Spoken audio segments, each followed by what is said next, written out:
आपण जेव्हा आपलं मरण स्वतःच्या डोळ्यासमोर पाहतो, अशा वेळी आपल्या जीवाची काय घालमेल झालेली असते आणि स्वामी महाराज मध्ये उभे राहून कसा जीव वाचवतात हे आजच्या अनुभवातून आपण पाहणार आहोत. चला तर मग व्हिडिओला सुरुवात करूया.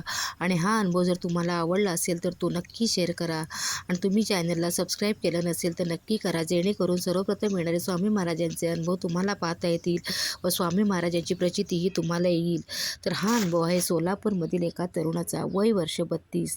पदरात 2 लहान मुलं, मध्यमवर्गीय कुटुंबातलं, खाऊन पिऊन सधन कुटुंब. सकाळी तो मुलगा ऑफिसमध्ये कामासाठी निघाला.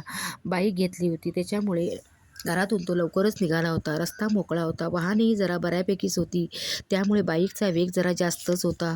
तोच समोरून अचानक भरधाव ट्रक आला. ब्रेक लावायलाही संधी मिळाली नाही आणि बाईक घसरली. डोकं थेट रस्त्यावर आदळलं आणि तेही ट्रकच्या अगदी टायरजवळच. समोर काय घडतं हे समजायच्या आतच तो मुलगा सांगतो की माझ्या तोंडातून एकच शब्द बाहेर पडला, तो म्हणजे स्वामी.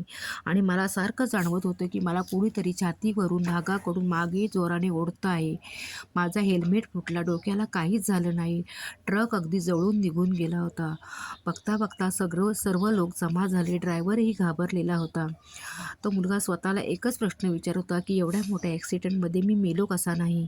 नंतर मात्र पळापळ सुरू झाली. हॉस्पिटलमध्ये आणण्यात आले. डॉक्टरही आले.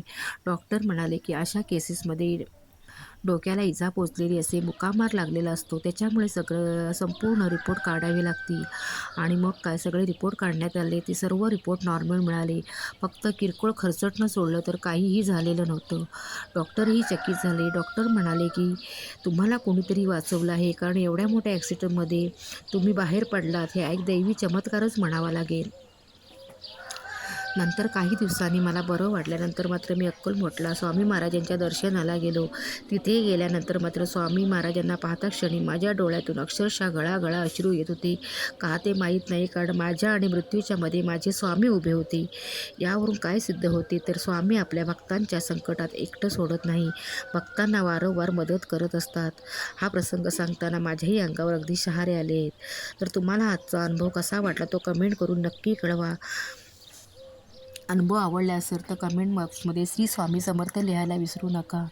तर पुन्हा भेटूया अशाच एका छानशा अनुभवासोबत. तोपर्यंत श्री स्वामी समर्थ. जय जय श्री स्वामी समर्थ.